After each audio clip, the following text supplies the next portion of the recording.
Before we begin, viewer discretion is strongly advised. The following is for educational and entertainment purposes only. The courtroom was unprepared for what he was about to reveal, but his words left the gallery stunned, rooted in disbelief. Looking straight ahead, Kanye declared that Sean "Diddy" Combs wasn't merely a music mogul, he was tied to the mysterious death of the king of pop, Michael Jackson. And he wasn't speaking figuratively. Kanye testified that Diddy was part of a covert power network that may have engineered Jackson's downfall. He pointed to Fahim Muhammad, Diddy's current head of security, who also managed Jackson's safety in his final days. Kanye recounted a chilling last phone call from Jackson claiming the pop star knew he was being targeted, and Kanye insisted Diddy was orchestrating it. This wasn't a rant or paranoia, it was a warning. In this video, we unpack Kanye's explosive testimony, the accumulating evidence, and the disturbing web of connections that could change everything. The courtroom was already tense. Days of troubling testimony had left jurors shaken, but nothing could have braced them for Kanye West's arrival. Dressed in black, sunglasses off, hands trembling slightly but voice steady, Kanye took the stand as if he'd been waiting for this moment his entire career. "I'm not here to talk about music," he began. "I'm here to talk about murder." Gasps filled the room. The judge called for order, but the tension remained palpable. Kanye calmly stated he was summoned to testify not just about Diddy's actions, but about his alleged role in what he called the calculated destruction of Michael Jackson. This wasn't tabloid speculation or backstage gossip. Kanye alleged that the same forces that tried to silence him, using his former trainer Harley Pasternak, were linked to those who surrounded Jackson in his final days. He pointed directly at Fahim Muhammad, now Diddy's longtime security chief, who had served as Jackson's personal bodyguard months before his death in 2009. Per Kanye, Fahim wasn't just there to protect, he was there to ensure Jackson didn't speak.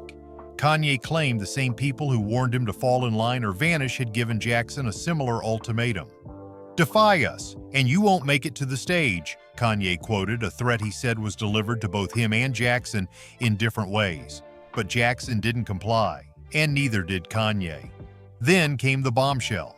Kanye said he'd heard Jackson's final voicemail shared with him privately by the Jackson family. In it, Jackson sounded terrified, his breathing ragged, whispering as if someone might be listening. The final line of the message reportedly was, "Tell them it's Puffy. He knows he's here." The gallery sat in stunned silence, jurors visibly shaken. Diddy gripped the table's edge, his lawyers murmuring urgently in his ear. Kanye simply repeated, "Michael knew."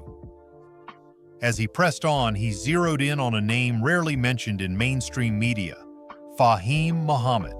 While much of the public remains unaware of Fahim's background, Kanye made it his mission to expose who this man was and why his presence in both Michael Jackson's and Diddy's orbits might not be coincidental.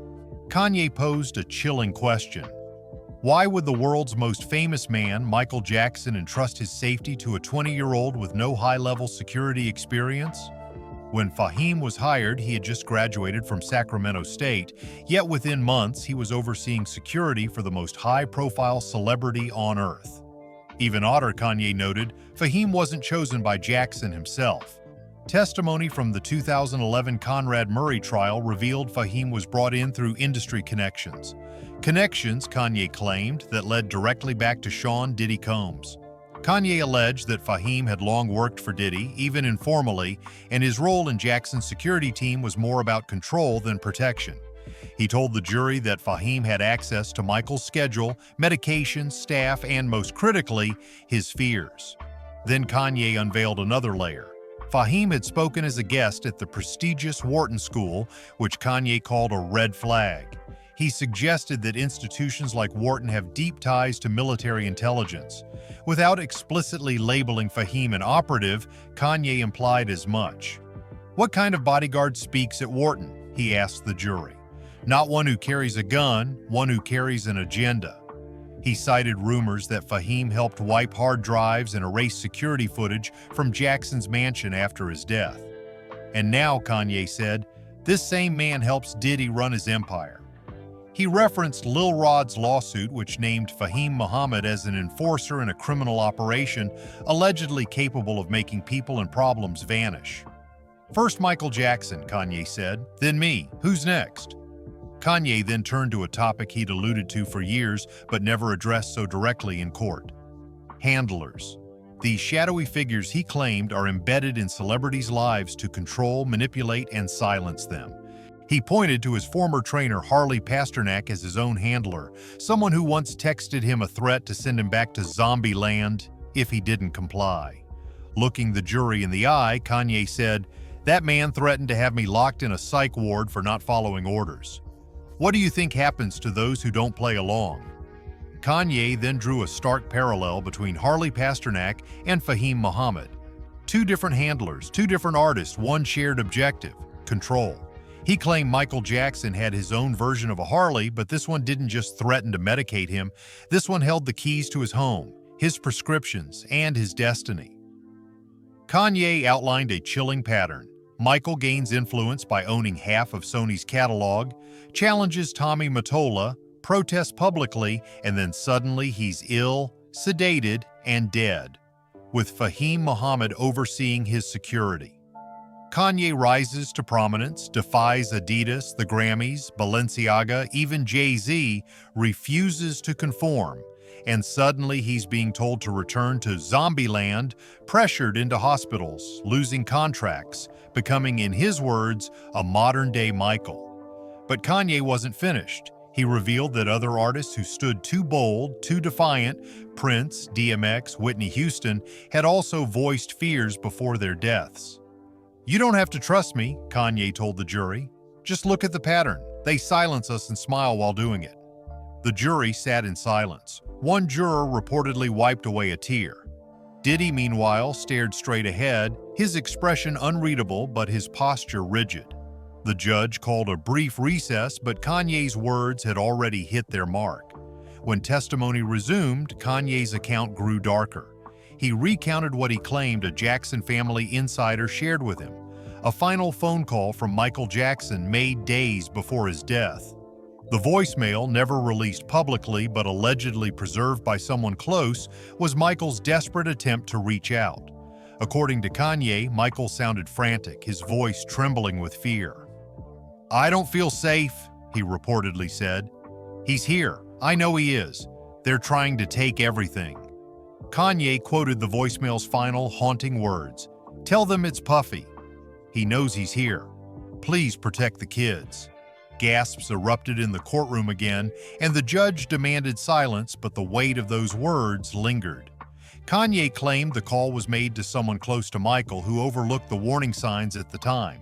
He said that in the days before his death, Michael grew increasingly isolated, cut off from his trusted team, forced to work with strangers, people Kanye called industry plants with security badges. He pointed at Fahim Muhammad again. Why was a kid in his early 20s, fresh out of college, assigned to the most famous man alive? Kanye asked. Why did Michael's longtime security team vanish? Why was Fahim placed there and by whom? Kanye highlighted an overlooked detail. Michael's security camera system reportedly failed the night of his death. The house, supposedly under tight surveillance, had no footage. Cameras were down, just like the Diddy tunnel footage that vanished. Then Kanye dropped a theory that shook the room. What if Michael wasn't meant to die from propofol? What if he was being set up for something else and they botched it? What if someone panicked and ended it too soon? He described the financial stakes. Michael was worth billions in publishing rights, his comeback tour poised to break records. That catalog, Kanye added, is worth killing for. He closed with a single, piercing line. Michael's death was the smoothest business deal Sony ever made. Kanye's testimony opened a floodgate, not just about Michael Jackson, but about what he claimed was a decades-long pattern haunting the music industry. The focus shifted to a grim roll call of artists who, Kanye alleged, challenged the system and were silenced, either by death or disgrace. Whitney Houston, DMX, Prince, Amy Winehouse, Lisa Left Eye Lopes. Kanye recited their names like a memorial. Each one tried to break free, speak their truth, and now they're gone, he said. He noted how Prince fought Warner Brothers for control of his music, warning others about predatory contracts and labels owning your soul. Prince was later found unresponsive in an elevator alone after telling friends someone was trying to silence him. Kanye then turned to Whitney Houston, claiming she once confided in Clive Davis about knowing too much, particularly about certain exclusive parties allegedly tied to Diddy's circle. Kanye pressed on, claiming Whitney Houston's erratic final days weren't random. "They label you unstable so they don't have to justify your death," he said. He referenced Lisa Left Eye Lopes, who recorded a video in Honduras days before her death, claiming she was being followed and that spirits were warning her. "Know what she said in that video?" Kanye asked the jury. "She said she was being hunted, then her car veered off a road with no barriers." Kanye insisted these weren't accidents but orchestrated eliminations of defiant artists. "When you stop being useful to the system, speak out, or own too much, you become a problem," he said.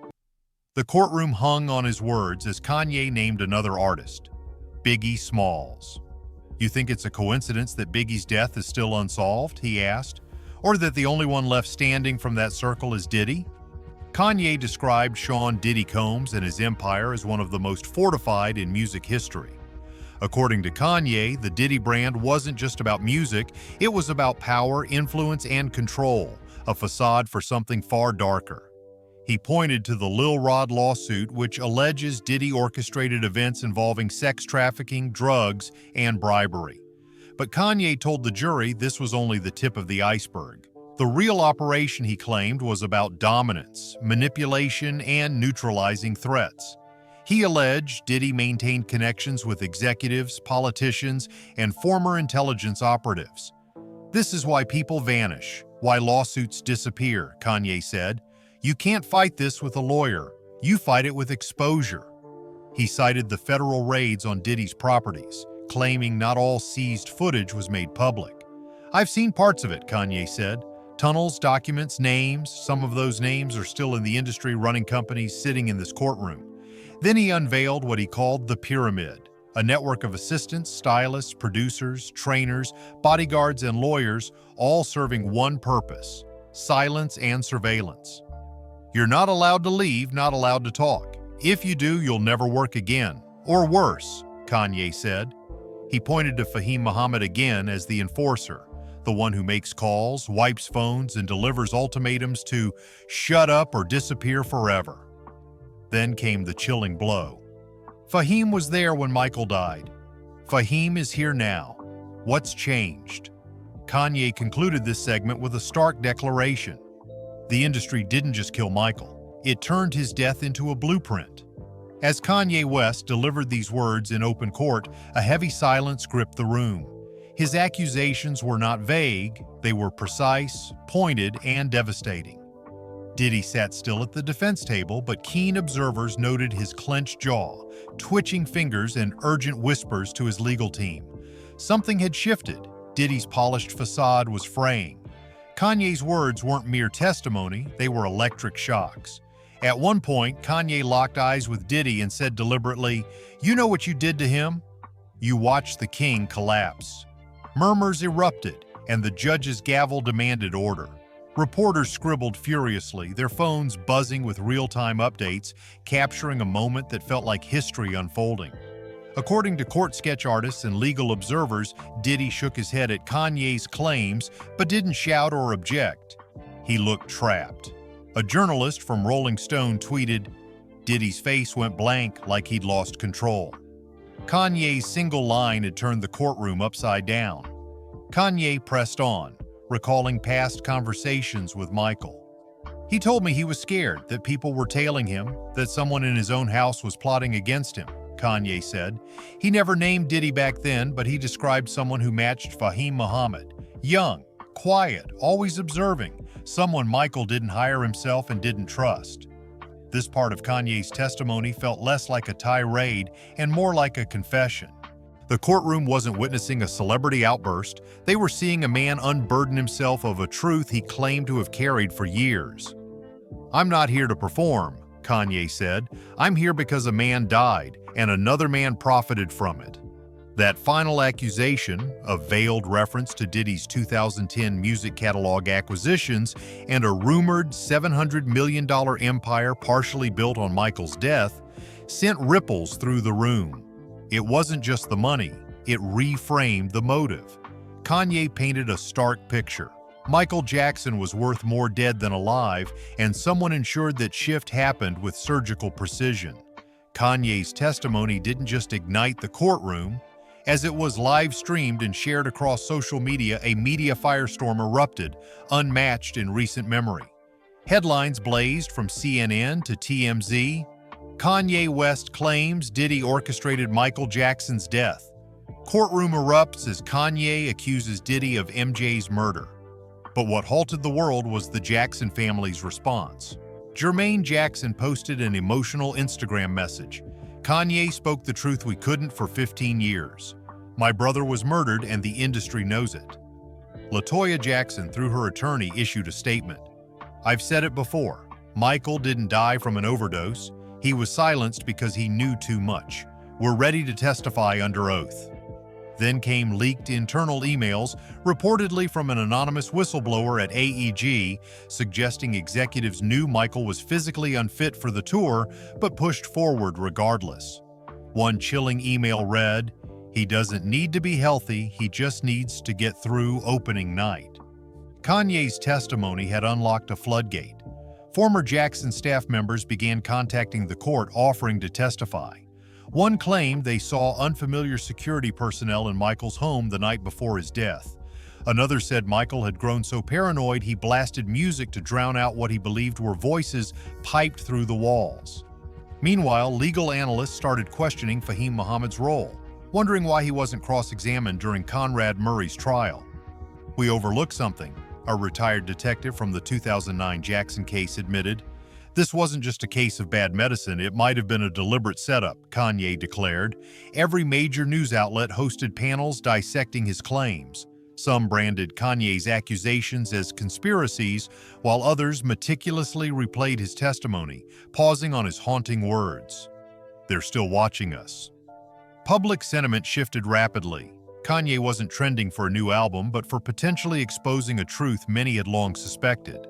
As the court adjourned after Kanye's testimony, the courthouse hummed with intensity.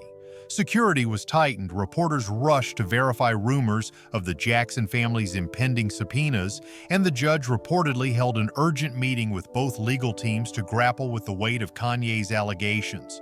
The case against Diddy had taken a monumental turn. Diddy's defense team tried to dismiss Kanye's statements as unsubstantiated personal delusions, but the public wasn't convinced. Social media erupted with clips of Kanye declaring, "They call me crazy, but I'm just the one speaking the truth." Behind closed doors, prosecutors reportedly began reassessing witness lists. Fahim Muhammad, long a shadowy figure, was now a name mentioned with urgency. Whispers circulated that federal investigators were reopening Jackson's closed case files, spurred by the resurfaced voicemail and emerging testimonies.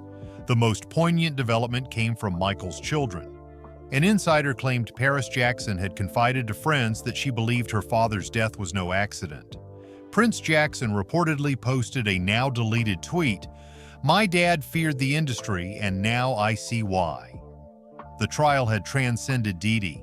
It had become a reckoning for the music industry itself, its secrets, its losses, and its relentless grip on power. Kanye West, once written off as erratic and unreliable, had positioned himself at the heart of a historic moment. The question hung heavy in the air. Would Kanye's testimony change anything? If he was right, and Diddy played even a partial role in orchestrating the downfall of the greatest entertainer of all time, this wasn't just a trial, it was a moment of truth.